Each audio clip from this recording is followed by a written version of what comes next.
Assalamualaikum warahmatullahi wabarakatuh. Perkenalkan, nama saya Tri Hidayatul Septiana dengan NIM 2141104021778 dari kelas 2 PAIA. Di sini saya akan menyampaikan tugas dari mata kuliah Filsafat Ilmu dengan dosen pengampu Ibu Wahyu Purwasih MPD. Pada kesempatan kali ini, saya akan menyampaikan filsafat ilmu yang berkaitan dengan paradigma positivisme dan analisis kasusnya. Simak baik-baik ya teman-teman. Penjelasan yang pertama adalah mengenai sejarah paradigma positivisme. Secara historis, bahwa paradigma positivisme muncul sejak abad ke-19, dibawa oleh seorang filsuf sekaligus sosiolog ternama, yaitu Auguste Comte. Titik pemikirannya yaitu apa yang telah diketahui adalah yang faktual dan yang positif, sehingga metafisika ditolak. Positif di sini maksudnya adalah segala gejala dan segala yang tampak seperti apa adanya, sebatas pengalaman-pengalaman objektif. Jadi, bisa ditarik kesimpulan bahwa setelah fakta diperoleh, maka fakta-fakta itu diatur untuk dapat memberikan suatu asumsi ke masa depan. Selanjutnya mengenai tokoh-tokoh paradigma positivisme. Yang pertama ada Auguste Comte pada tahun 1798 sampai 1857. Kemudian yang kedua ada John Stuart Mill pada tahun 1806 sampai 1873. Kemudian yang ketiga ada Herbert Spencer pada tahun 1820 sampai 1903.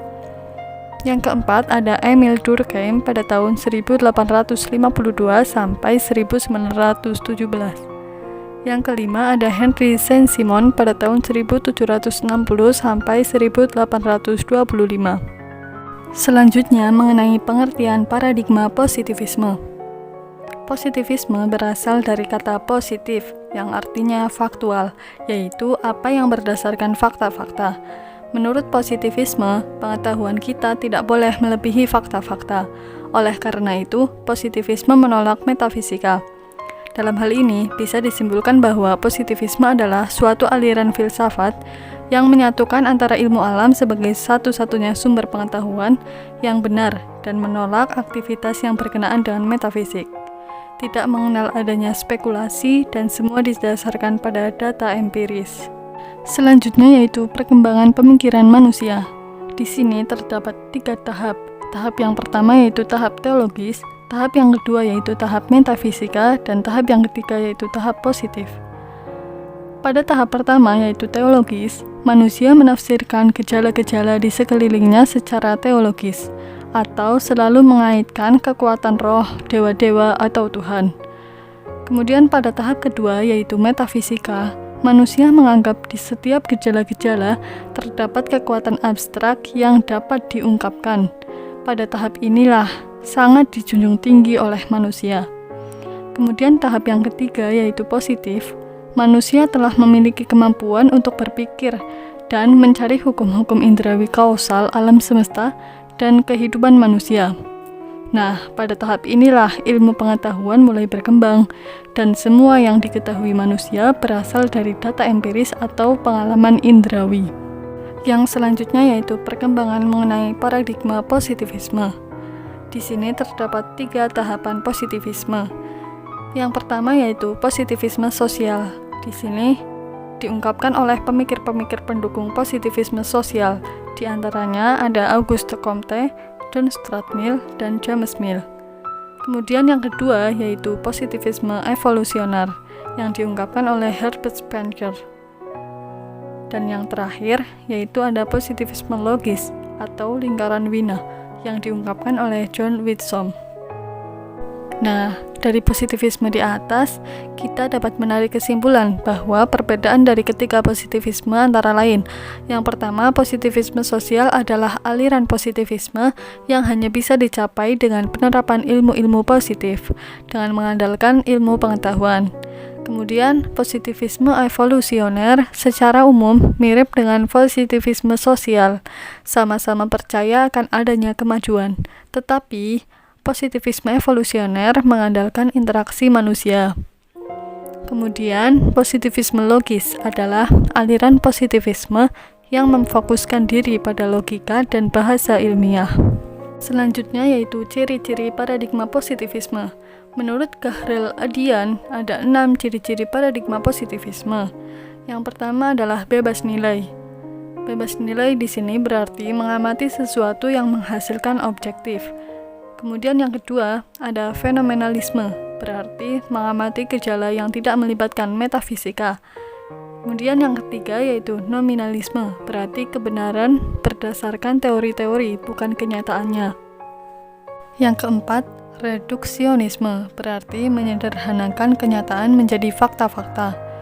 Yang kelima, naturalisme, berarti semua gejala berjalan secara alamiah tanpa metafisis. Yang keenam atau yang terakhir, mekanisme, berarti semua gejala dapat dijelaskan secara mekanis. Kemudian, asumsi dasar paradigma positivisme. Yang pertama ada ontologi, yang berarti realisme naif atau objektivisme yang nyata ada dan tidak dibuat-buat. Pengetahuan yang benar diperoleh dari fakta yang diserap alat indrawi. Yang kedua ada epistemologi, yang berarti penelitian dengan yang ingin diteliti terpisah secara tegas. Hasil yang diperoleh berupa kebenaran atau generalisasi untuk menjelaskan. Yang ketiga yaitu metodologi, berarti dilaksanakan dengan manipulasi verifikasi terhadap hipotesis dalam bentuk proposisi, menggunakan penelitian kualitatif. Kemudian pendekatan kuantitatif. Yang pertama ada objektif, kemudian fokus pada variabel, reliabilitas sebagai kunci bebas nilai, bebas dari konteks, banyak responden, analisis statistik, dan penelitian terpisah. Metode penelitian kuantitatif melalui survei, studi kasus, dan eksperimen. Metode pengumpulan data kuantitatif melalui wawancara berstruktur memakai kuesioner. Metode analisis data kuantitatif secara statistik. Kemudian metode pengujian keabsahan data kuantitatif melalui uji statistik. Analisis kasus paradigma positivisme. Yang pertama ada ontologi. Dari jurnal penelitian yang berjudul Sosial Media Marketing Strategi Komunikasi Bisnis di Era Digital, merupakan sebuah contoh kasus dari studi komunikasi pemasaran dan ilmu ekonomi. Objek kajian dari penelitian ini adalah pengaruh alat komunikasi sosial media dalam bidang ekonomi. Sedangkan subjek penelitian ini adalah para pemuda generasi milenial yang sangat aktif dalam mengoperasikan sosial media. Latar belakang dari penelitian ini adalah di era digital seperti sekarang ini, dunia bisnis menggunakan media digital, termasuk media sosial di dalamnya untuk promosi dan mengembangkan bisnis. Kemudian dari epistemologi, penelitian ini dilakukan dengan menggunakan teori stimulus respons. Karena penelitian ini bersifat objektif, fungsional, sangat menekankan kepada penelitian empiris, dan hanya sedikit sekali memperhatikan sisi subjektif dan intuitif tingkah laku manusia. Penelitian ini menjauhkan subjektivitas peneliti dan antara peneliti dengan yang ingin diteliti terpisah secara tegas. Kemudian yang terakhir ada metodologi.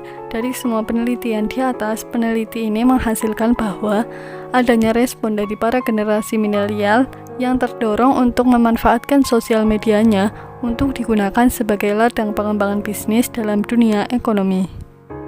Sekian video mengenai paradigma positivisme dan analisis kasusnya.